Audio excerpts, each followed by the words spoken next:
Good afternoon. My name is Steffen. I'm super excited to be here speaking about Vapor, specifically Vapor version 3. First up, how many iOS developers in the room? Hands up. I can't see anything, but I hope it's good, because this presentation is for you. So I'm gonna give it an angle as I come from iOS development myself, and I want to speak a bit about how I moved into server-side Swift using Vapor. A quick introduction to myself. I work and live in Copenhagen. I work at an agency called Nodes. We have an interesting story about Vapor. So back in the days, we invested in Vapor at a very early point. And as soon as it was somehow mature, we started forming a team to start building Vapor applications. So I've been a Vapor developer full-time for 1.5, almost 2 years now, just building Vapor projects. As I mentioned, I come from a background in iOS development. And during that time, we've been building 50-ish customer projects and a lot of open source packages. We have a handful of Vapor 1 projects, we have a lot of Vapor 2 projects, and we have about a handful of Vapor 3 projects now. Everything we're able to generalize and make open source we do, so we're building a lot of packages that people can use in the community as well. I know that this is a cinema, it's very dark, we just had lunch, and the seats are very comfy, so I went all in on the colors to try to keep you awake, by the way. I want to take a step back and look at when all of this started. So back in December 2015, Swift was announced as open source. And I think there was a big moment in a lot of different ways. One thing I was really excited about was that they now promised support on Linux. And this kind of opened up the possibility of having Swift running on our Linux servers. This kind of started the whole movement about server-side Swift, and not long after, a couple of frameworks appeared in the space. One of them was Perfect. So it's a framework backed by a Canadian agency. There's a funny history with Perfect, tying into Apple, FileMaker, Lasso, and now Perfect. As far as I believe, I remember them being like the first one saying, you can now build web stuff using our framework using Swift. We have Couture, backed by IBM, so they have a quite large team working on this framework. They do a lot of work on trying to make Swift work on Linux. They have been pushing the port of the standard library to Linux. And then we have Vapor. Vapor was this idea. It was founded by a guy called Tanner Nelson. He was working with web development and iOS development at his job in New York. And when Swift went open source, he started playing around with this idea of having a web framework written in Swift. And that kind of led to the Vapor framework. Shortly after, a guy called Logan Wright came on, and they started building what we use today. So what is Vapor? It's a web framework written in Swift with a big emphasis on Swift, especially if we talk about Vapor 3. I'll come back to that. There's support for a range of different databases. And it's built on top of Swift Neo. Swift Neo, at some point, Apple decided to put together like a working group focused on server-side Swift. One of the outcomes of this group is Swift Neo. So it's an open source, low-level networking framework. So instead of having all of these frameworks building all the lower level stuff, they can now use Swift Neo and focus on the more higher level stuff we as web framework consumers use. Tanner had this slide in a conference 2 weeks ago. 48 hours after Swift Neo was announced, they had a working branch in Vapor using Swift Neo. This was from the pull request. So the amount of code he was able to delete just by using Swift Neo is just an example of how they can now focus on other stuff. So what is a web framework? Why would you even use a web framework, for example, Vapor? You might want to build something on the front end. You might want to build websites. You might want to build a static website, dynamic website.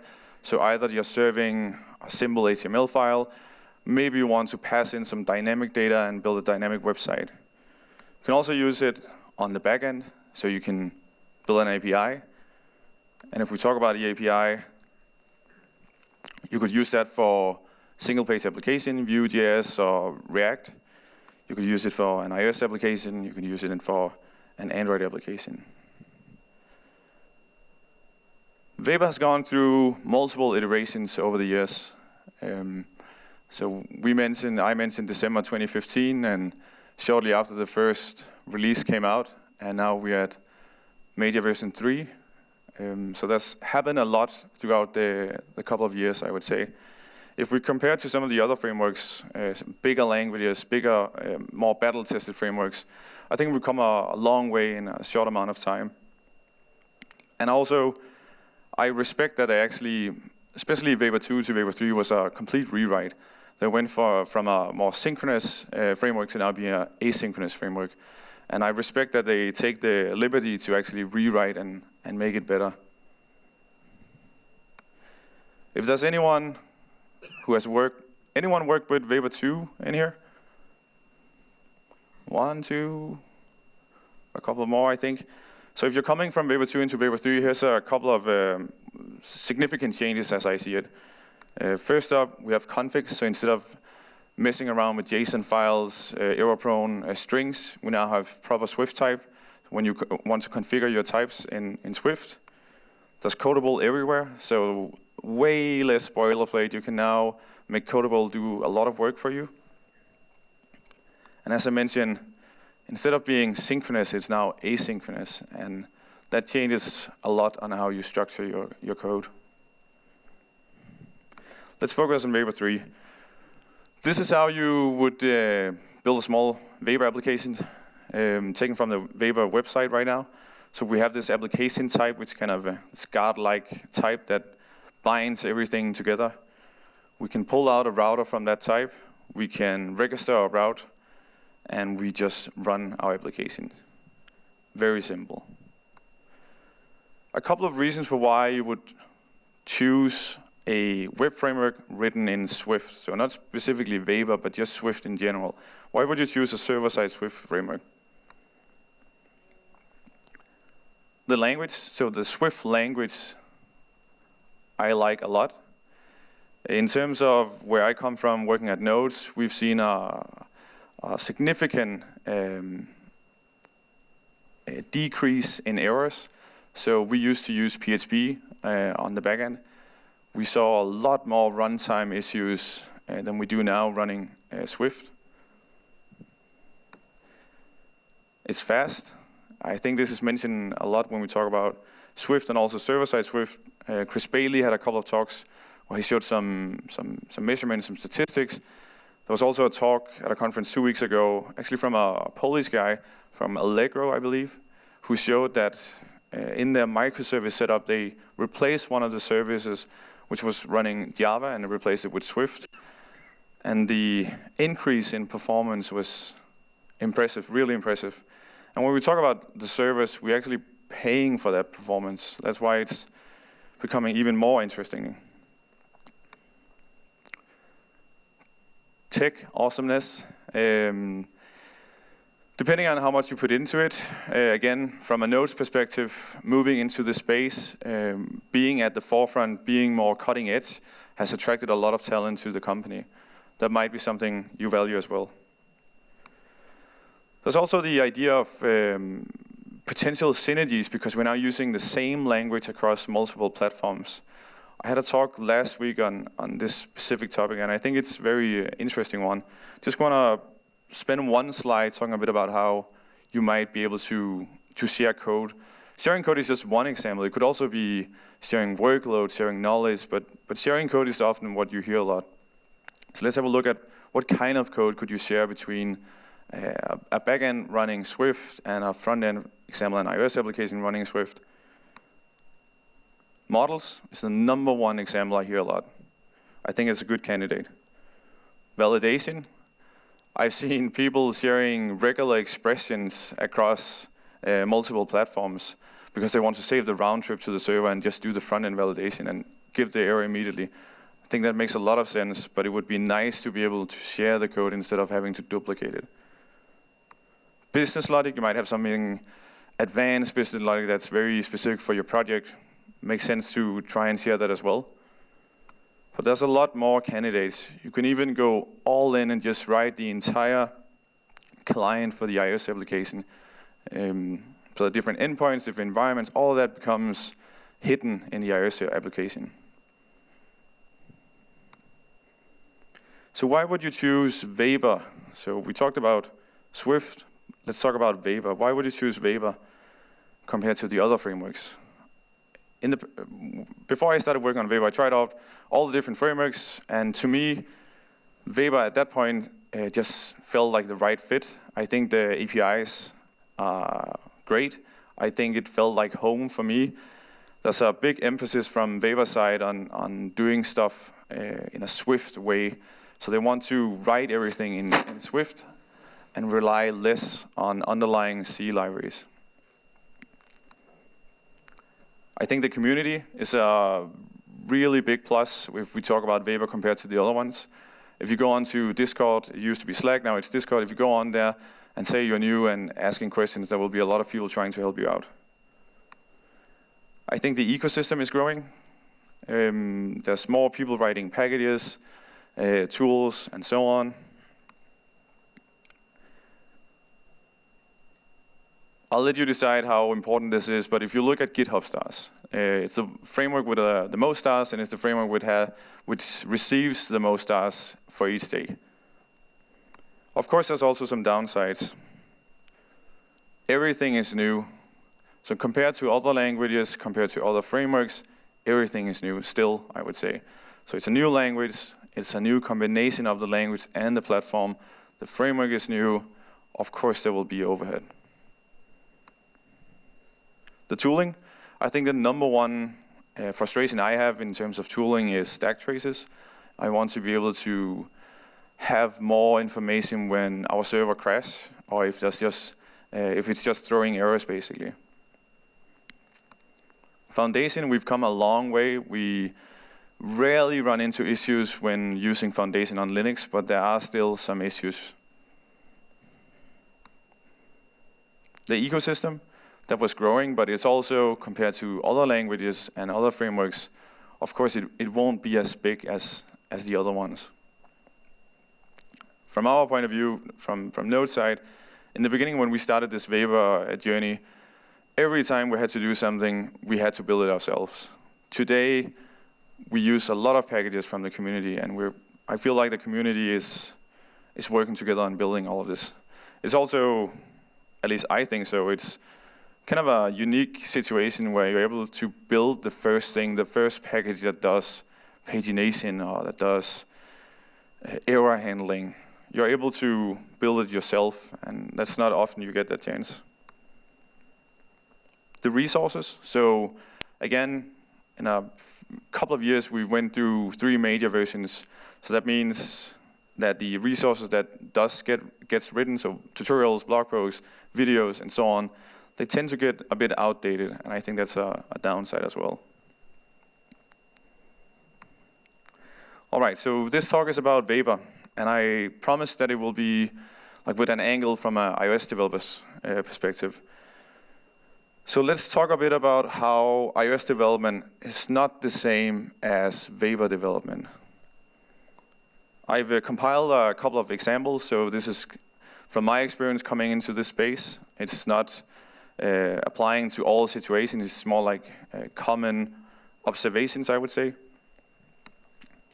So number of users on iOS, most of the time you will be dealing with 1 user. On the back end, depending on the scale, of course it won't be infinite, but there will be a lot of users. And it's just a different mindset.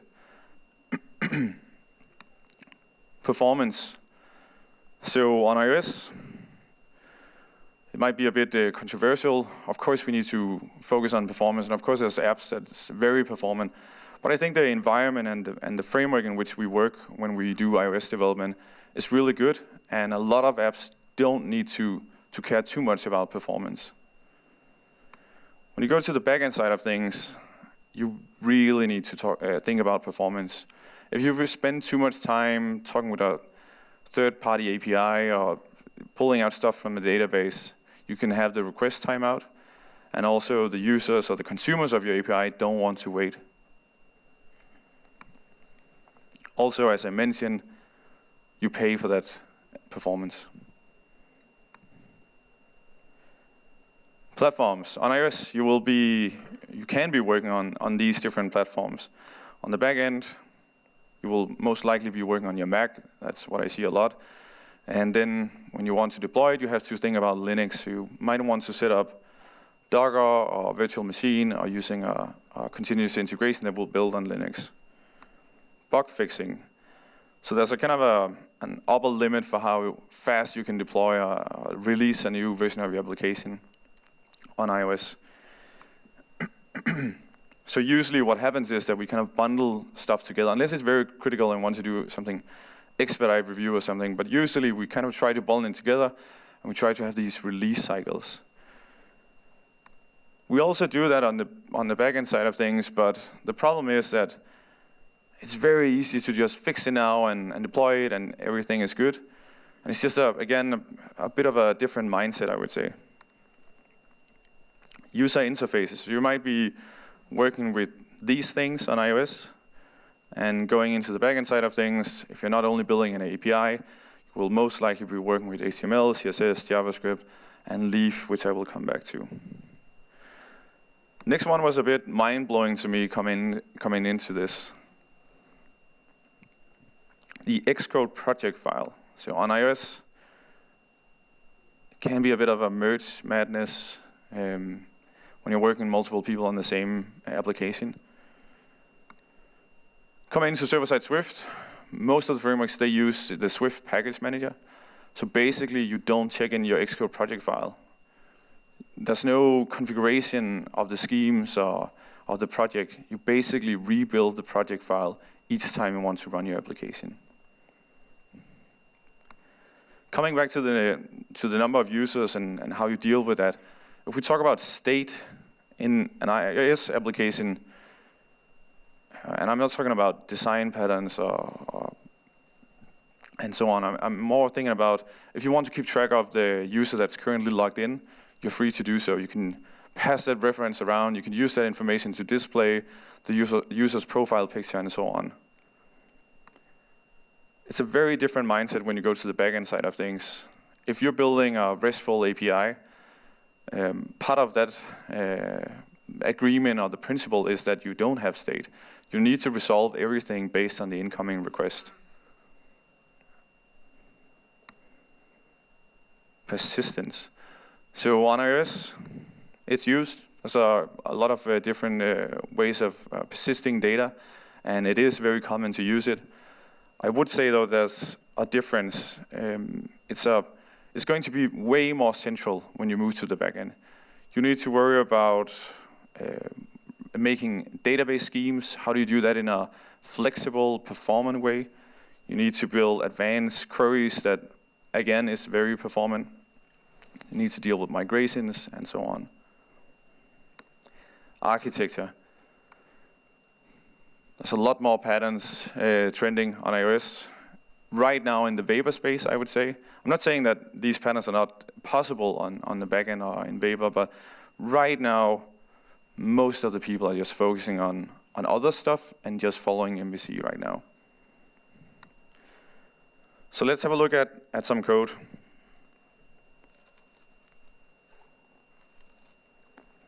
So I built a small website. It's called server-side Swift Work. I don't know if you remember it, but when Swift came out, Attested the Robot did a small job posting site for people wanting to work within the Swift space. Since I try to find people that want to work in the server-side Swift space, I thought it would make sense to make a small site that tries to do the exact same thing as Attested the Robot did. So basically, it's a job website. There's jobs being posted. You can create jobs, and you can sign up for the newsletter to get these jobs if you're interested. And we're going to look at some code examples from that exact website. So the task we want to do is that we want to make an API that can create a new post. We want to create an API or an endpoint that can show all of these posts. We want to filter out some of them, and we want to sort them in a specific way. We want to show the details of a single post. And on top of that, we also want to, instead of just writing the API for it, we also just want to do the dynamic website where we're actually doing some HTML and showing these job posts. I'm trying to boil this down just to show you how simple it is to get going. First up, what we want to do is install the Vapor toolbox. So there's a CLI for Vapor. It's being distributed using Homebrew. You run this command, it will pull it down and install it on your machine. You can create a new Vapor project using the CLI. After creating the project and CDing into it, you can create the Xcode project file. So as I mentioned, it's not part of the folder. You don't check it into Git, for example. So you need to regenerate it and create it every time you change the dependencies, for example. So we can create the Xcode project file. And again, this uses Swift Package Manager under the hood. And you'll get a project that looks like this. Don't worry too much about the code right now. I just wanted to let you see the files that comes out of the box. There's something that should seem a bit familiar, so models, controllers, and there's a lot of other files we don't want to care about right now. We have a schema, it's a run schema it's called, and basically when you hit that play button, it will spin up your web server and your Vapor application. Notice that one close in the middle that says hello world. So we are registering a route also from the previous example of just setting up a very small Vapor application. So that comes out of the box as well, and when we hit that play button and go to our browser, we can go to /hello and we'll just print out hello world. That's all good, but let's try and do it a bit more advanced. Before we can do that, I want to introduce some components we're going to use. So first up, we need a database. We need somewhere to store our data. SQLite is pretty convenient. You probably already know it. You can save the data on disk. You can also just save it in memory. You don't need to deal with credentials and connecting and so on. Very convenient. We're going to use something called Fluent. So we need a way to kind of interface with the data we have in our database. So retrieving data, storing data, deleting data. All of this is abstracted away using a package called Fluent. So instead of having to write these maybe complex stringified queries, we get a nice Swift functions we can call basically. We're also going to use Leaf. So Leaf is Vapor's template language. So if you want to pass in dynamic data, for example, coming from the database into the view, like HTML view, and then we need some sort of template language. Leaf is what comes out of the box, or Leaf is what is the Vapor guys are doing, and I think that works really well. So let's go through it. First up, Swift Package Manager. So this is just think Carthage, just think CocoaBots, exact same thing, more or less. That's used heavily on server-side Swift. Out of the box, SQLite and Vapor is already added. It will pull down those dependencies. All we've done is just adding the last third dependency, which is Leaf, because we want to make a small web page. Next up, we have models. So we wanted to do like a job post. So we need something that models a job or some work. Let's call it work. Could look like this. Nothing Vapor specific in this code. It's all just pure Swift. Which is convenient, again, if we talk about code sharing as well across multiple platforms. We can move the Vapor specifics into extensions. So in this case, I'm extending our work model. I want it to be a SQLite model. We want to use that database. I want it to be a migration. That means that we want to prepare the database schema. I want it to be content so we can pass around work in a request, but also respond with it in a response. Codable does all the heavy lifting, as we'll see in a moment. I want it to be a parameter as well, because Weber has a type-safe routing system where we can use parameters, but I'll show you in a second as well. So that was models. Let's have a look at controller logic. Again, I tried to split this into pieces so it's easier to digest. The first one is creating a work model. So we're declaring a function called create. We take in a request, and we're returning a future of work. So I mentioned in the beginning that Weber 3 was very much asynchronous. So there's going to be a lot of futures and promises. Don't worry about it. Next, we're going to take this request. We're going to pull out the content, and we're going to try and decode it into our work model. So this is basically, we want to get the content or the body of the request. We want to have Codable try to turn it into a work, our Swift type. And next, we just want to save it. The result of save is the model itself. That is why it's satisfying the declaration that we want to return work. Next up is returning a list of work items. Again, the function signature is very similar. In this case, we're returning a list of work instead of just one single item. Again, I think it's very readable, especially if you split it up like this. So we want to query the work model. So we want to query the work table in our database. We want to filter out the items that is not published, so they don't have a published at date. And next, we want to sort them descending by date. We just want to retrieve all of them. Something very similar. So if we wanted to, so the previous example was more about the API side of things. What if we wanted to render it into a view? In this case, it's the exact same code, except for the flat map.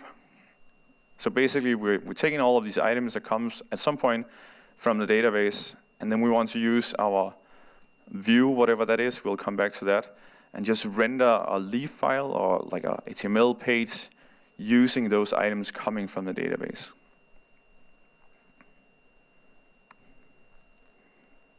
Showing a single item, coming back to why we want our model to be a parameter. So in this case, we want to take our request, we want to pull out the parameters, we want to take the next parameter and try to turn it into a work model.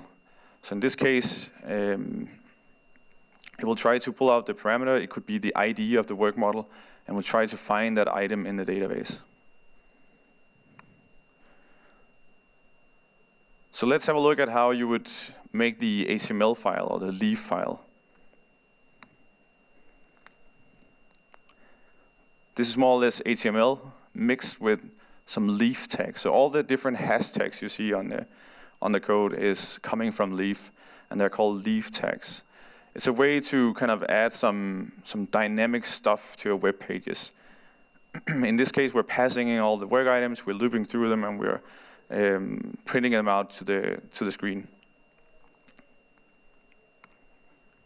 Next up, we somehow need to expose this functionality. So we define a couple of controller methods, some functions, and they will be responding to requests. So we need to kind of expose the endpoints.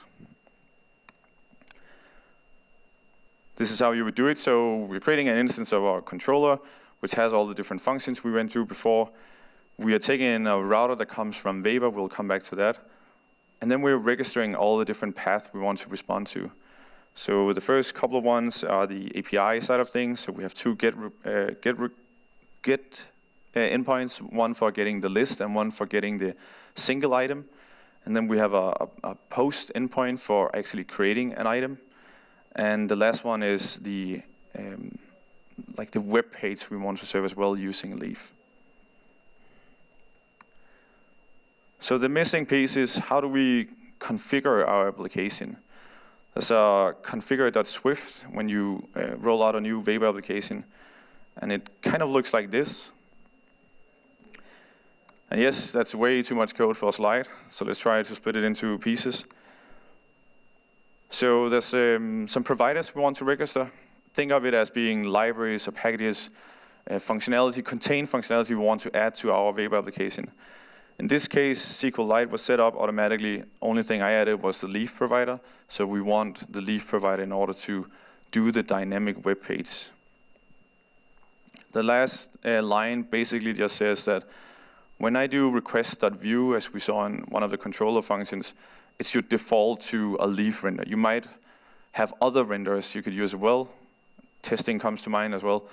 In this case, I just want to default to this one, and I don't have to create a leaf render everywhere. I'm getting a router. I'm basically just registering all my routes. All of this comes out of the box. I don't have to do anything. That's a SQLite database. So we're creating an instance. We say that we want to have it in memory, and we're just registering to a config of databases. Migration, so we want our work model to be created as a migration. We need the table in the database, so we add it as a migration. So let's have a look at how it actually looks like. So running this application using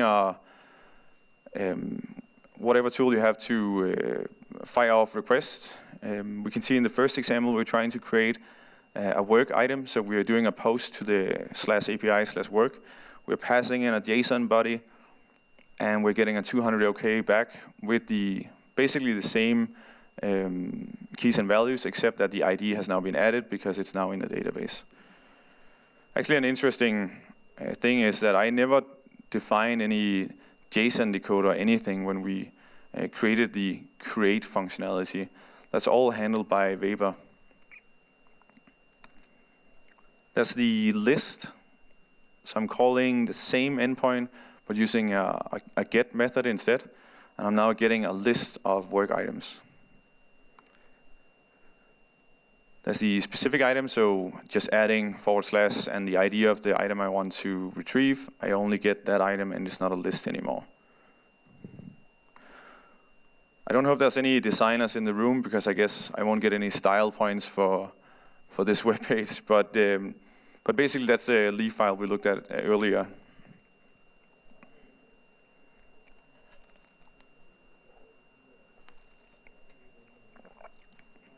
So this is all good and very simple, and I think it's easy to get up and running really quick. But you might be wondering, what about all the other stuff? What about when it becomes a bit complex? There's a lot of people talking about async is hard, and I do agree. It is a steep learning curve.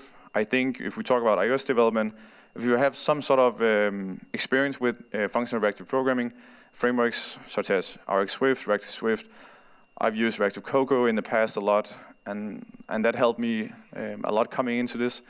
You won't have the observables, the signals, but you will have the same sort of how you change stuff and how you transform data. Another thing is that async await could be really nice. That will drive down complexity a lot, I think. The big question is, when can we get it? We'll just have to wait and see. Okay, so we have a Weber application, we build it, we try to run it locally, it works. But how do we actually share it with somebody else? We need to actually deploy this. You have a couple of different options. So basically, as I mentioned in the beginning, it runs on Linux. So everywhere you can find Ubuntu, you will be able to make it work. You could also throw it into a Docker container, which opens up a lot of options as well. So you could deploy it to AWS, DigitalOcean. If you are not super experienced with servers, or you just don't want to worry too much about it, configuring, setting up, and so on, you could also use a platform as a service. So Heroku, very popular. The same team that builds Weber also did their own platform as a service called Weber Cloud. It's actually built into the CLI, so the toolbox you install to get up and going with Weber includes integration to Weber Cloud as well. So having your Vapor project is just a matter of calling Vapor Cloud deploy. If you didn't create a user, if you didn't create application, it will go through some steps to set it up for you. You can also go to the dashboard where there's some statistics, you can configure your project. And it just, for me at least, coming from iOS, this was way easier than having to learn about servers. Did anyone try Vapor Cloud in here? 1, 2. So the next slide is for you guys. So basically, they're working on a new version of Vapor Cloud, Vapor Cloud 2.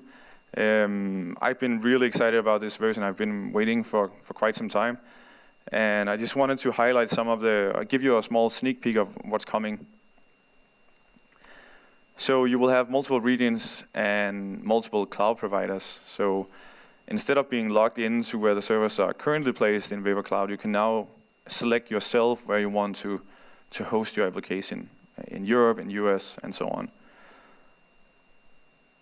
It used to be run on top of AWS, but now you also get the option to either choose AWS or DigitalOcean. There will be a build pipeline. So let's say you deployed your app, you have a staging environment, and you deployed it to staging, everything went well. Now you want to promote it to production. Instead of having to do a redeployment by yourself manually to production environment, you can now go into the dashboard or use the CLI to basically just promote the current deployment into a different environment. You can use custom Docker templates. One thing we've been missing a lot at Nodes is custom compiler flags. We can't do that today when we run on Vapor Cloud. That will be, since we can use our own Docker templates, our own Docker files now, we can customize it as we need. They will provide with some templates out of the box, but you can also do your own. Every deployment becomes a release, which is really nice. So you can now also do rollbacks. So instead of today, you would probably have to make a branch, redeploy that to roll back. That will all be part of Vapor Cloud 2 now. So every release, you can just say, I want to go back to this release instead, if something goes wrong. Internal DNS setup, so think virtual private cloud. So if you have like a microservice setup, you are now able to kind of make the connections between some of the service internally private and maybe just have an API gateway being public. All the functionality in Vapor Cloud 2 will be exposed through an open API, a public API. So if there's anyone that wants to build an iOS application, an iPad application, whatever it might be, you can do it now using the API. And there's a lot more. The public alpha is out now-ish. So I was promised that it will come out later this week or beginning of next week. So it should be ready soon.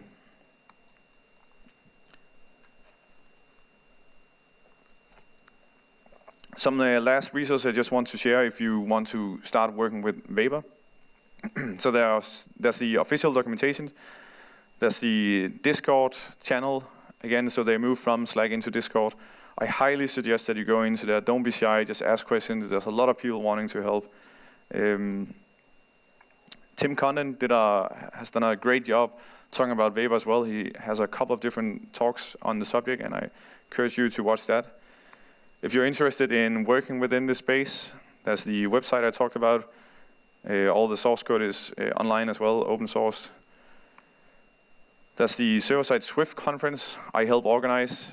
We had it the first time 2 weeks ago. It was a really fun experience, and we're going to do it again next year. There should be videos coming out soon.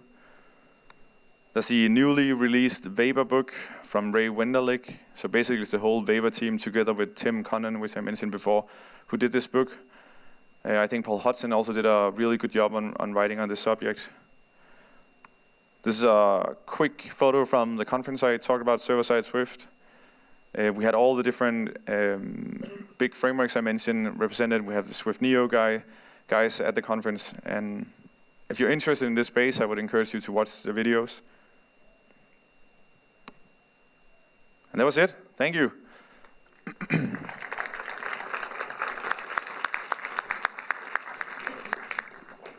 think we have 5 minutes. Well, it says 5 minutes. So if there's any questions, otherwise I'll be around as well.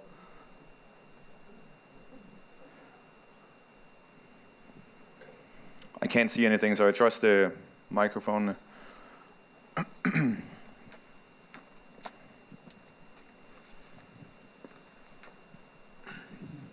Hello, very nice talk. I have a small question. Did you try to deploy the Vapor on Linux like Raspberry Pi Raspbian or something like this? So I have not, but there's a guy called Helge Hess who's done a lot of this. He actually did a talk in Berlin 2 weeks ago where he showed how he could do it using Swift Neo. And that was a really nice talk if you're interested in it. But I have not done that, no. But I know some people are working on it.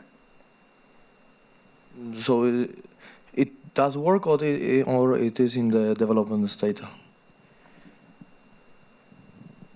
I don't know. Okay. I know people have done it, but if it's good enough, I don't know.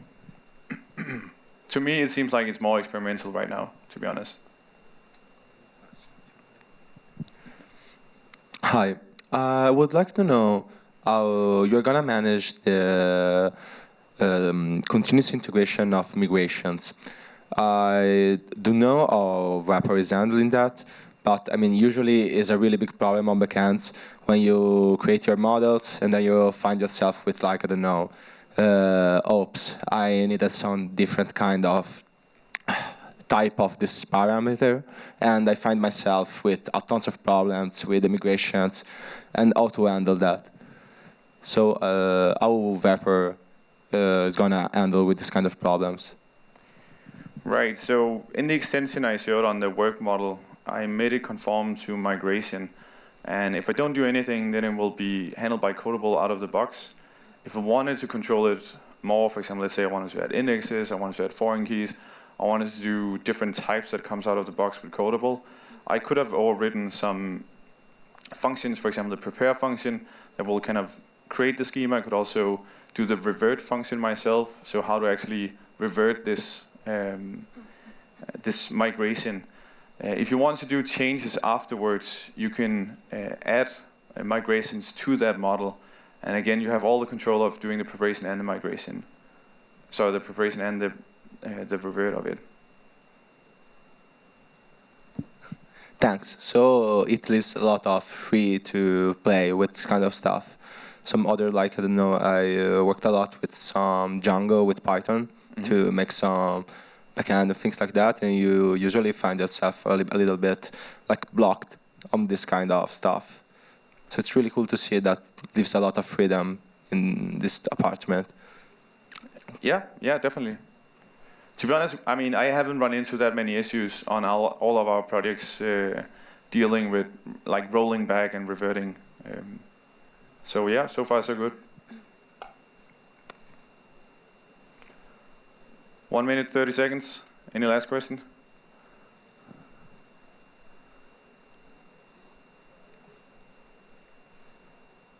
I think that's all. Thank you. Thank you.